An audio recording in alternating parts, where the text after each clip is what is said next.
अस्सलाम वालेकुम स्टूडेंट, उम्मीद है आप खैरियत से होंगे।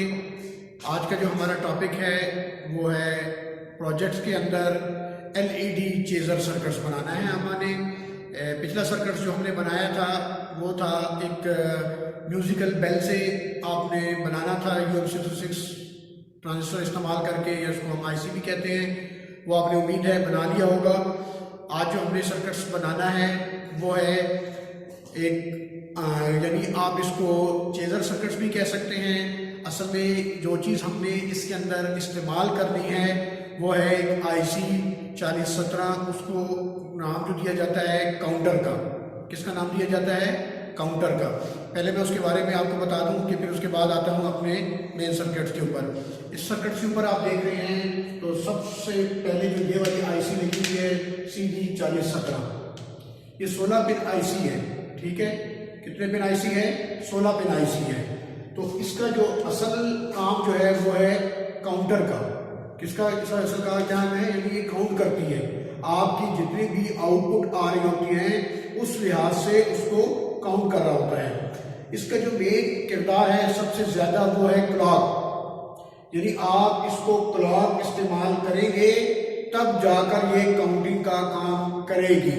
अगर आप इसको क्लॉक इस्तेमाल नहीं होगी तो फिर ये आपको आउटपुट के ऊपर कुछ भी नहीं मिलेगा।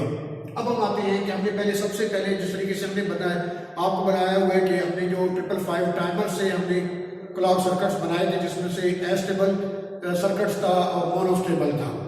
ठीक है स्टूडेंट, तो इसमें हमने सबसे पहले क्या करेंगे कि एस्टेबल सर्किट्स बनाएंगे। उसके लिए हमारे पास जो रिक्वायरमेंट है वो है एक 555 टाइमर IC। ठीक हो गया। उसमें मैंने आपको बताया था कि VCC अप्लाई करना है, 1 किलो ओम हो गया। और इसके अंदर जो आप वोल्टेजेस अप्लाई करेंगे वो मैंने आपको बताया है 5 वोल्ट से लेकर 9 वोल्ट तक इसमें सर्किट्स में आपने इस्तेमाल करने हैं। ठीक है स्टूडेंट, कितने? 5 वोल्ट से लेकर 9 वोल्ट तक यहाँ पर आप इसको अप्लाई कर सकते हैं।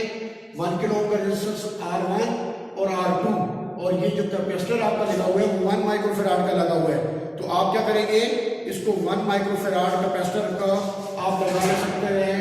16 वोल्ट में भी लगा सकते हैं, 25 वोल्ट में भी लगा सकते हैं, और 50 वोल्ट का भी कैपेसिटर लगा सकते हैं। यानी उसकी जो रेटिंग हो वो 1 UF और 10 UF भी हो सकती है। ठीक है स्टूडेंट, आप अगर उसमें टाइम डिले ज्यादा देना चाहते हैं तो आप कैपेसिटर 10 UF का लगा दें। ठीक है स्टूडेंट, उसके बाद जो आपको क्लॉक पल्सेस आएगी, क्लॉक पल्सेस आएगी किस फॉर्म में आएगी? यानी क्लॉक की शक्ल में, एक स्क्वायर वेव की शक्ल में आपके पास आएगी। वो आपने क्या कर देनी है, इस IC को 4017 के ऊपर जो है उसकी क्लॉक को, अब ये आपने ये देखना है कि ये कितने पिन की IC है। ये आपको पता होना चाहिए कि ये 16 पिन IC है। कितने पिन IC है? 16 पिन IC है। 16 नंबर पिन पर आप इसको VCC दे देंगे। जिस तरीके से मैंने बताया 5 वोल्ट से लेकर 9 वोल्ट तक ये बर्दाश्त कर सकती है। ठीक है IC, तो आप इसको VCC दे देंगे 5 वोल्ट से लेकर 9 वोल्ट तक। उसके बाद 3 नंबर की आउटपुट इसकी 14 नंबर क्लॉक से आप लिंक कर देंगे। ENA इनेबल है और रीसेट है। इन दोनों को आप ग्राउंड के लिहाज से, यानी ये ग्राउंड, ये ग्राउंड, ये ग्राउंड, ये सारे जो ग्राउंड है आप इनको एक ही जो सप्लाई लगाएंगे उसके साथ इसको आप क्या कर देंगे, ग्राउंड कर देंगे। ठीक हो गया।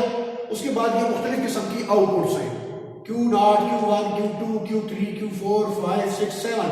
अब हमने इसमें तकरीबन आपको पता होना चाहिए कि इसकी जो आउटपुट्स हैं वो 10 आउटपुट्स हैं। ठीक हो गया स्टूडेंट, इसमें कितनी आउटपुट्स हैं? इसमें 10 आउटपुट्स हैं।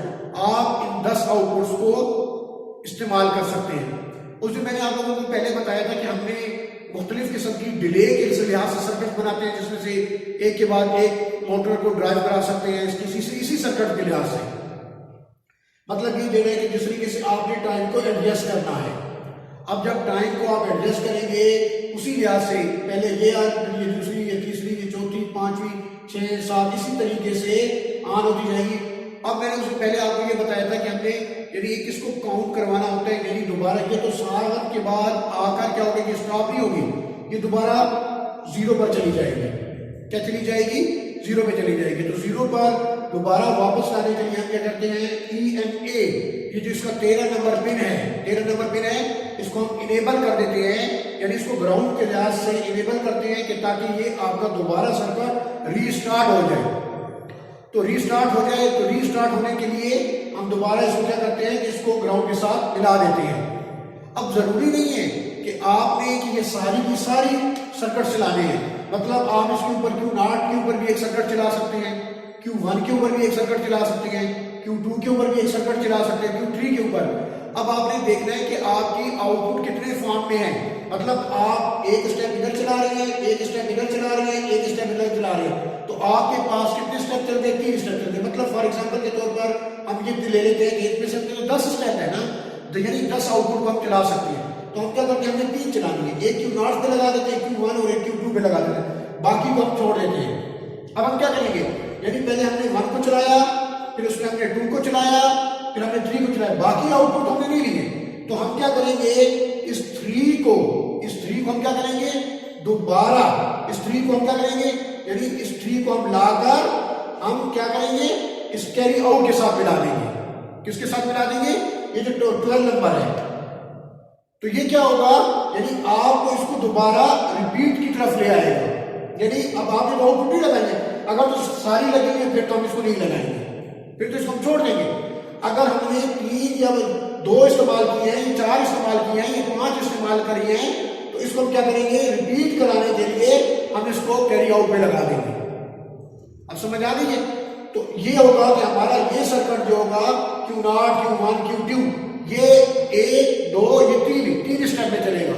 अगर आप चौथा स्टेप चलाना चाहते हैं तो आप इसको फिर Q4 में कर लेंगे।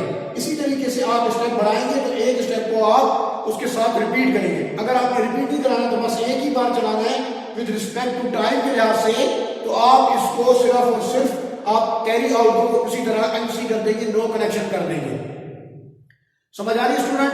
तो आपने इस सर्किट्स को बनाना है और आपको खुद पता चलेगा कि हम इस सर्किट को किस तरीके से कंट्रोल कर सकते हैं। जिस तरीके से मैंने बताया था कि आगे हमने इसके ऊपर यानी AC सर्किट्स को हम कंट्रोल कर सकते हैं। इसी के आगे हमें भी कि आउटपुट जो है वो ट्रांजिस्टर पे ले जाएंगे, ट्रांजिस्टर से फिर हम रिले को कंट्रोल करा सकते हैं, रिले से हम 220 को कंट्रोल करा सकते हैं। इसी तरीके से आगे हम जाएंगे इंशाल्लाह अगली क्लासेस में, जो हम आगे थेरेसर फैमिली में जाएंगे और इस तरीके से उसको देखते जाएंगे। तो सबसे पहले हमें ये बनाना है कि यानी एक फ्लैशर सर्किट है, चेजर सर्किट है, इसको आप जो भी कह दे सकते हैं, नाम दे सकते हैं, यानी काउंटर सर्किट है, तो इसको हमने एक नाम दिया मेक आएगी चेजर सर्किट। यानी आप इसको किस तरीके से एक दूसरे के पीछे, यानी इसका असल जो मायने होता है वो एक दूसरे के पीछे चलना, यानी एक के बाद दूसरा, दूसरे के बाद तीसरा, यानी एक दूसरे का ताल्लुक करना। आप इसको देख रहे चला रहे तो ये इसके पीछे, ये इसके पीछे, ये इसके पीछे, तो इसलिए इसको कहा जाता है चेजर सर्किट। तो आप एक दूसरे के पीछे जो है वो इस चीज को चला रहे होते हैं। तो इंशाल्लाह आप लोगों ने ऑलरेडी ये 555 टाइमर का सर्किट जो आपने बनाया हुआ है, आप क्या करेंगे, उसके बाद ये सर्किट जो आपने बनाना है, इसके लिए आप क्या करेंगे, आपने ये वाली IC ले लेनी है, 4017 ले लेना है, और आपने कुछ भी नहीं करना, और आपको LED चाहिए। आप इसको LED को कलर में भी लगा सकते हैं और आम LED भी लगा सकते हैं। उम्मीद है आपको ये सर्किट्स बड़ा अच्छा लगा होगा, पसंद आया होगा। इंशाल्लाह अगले सर्किट्स के लिए अल्लाह हाफिज।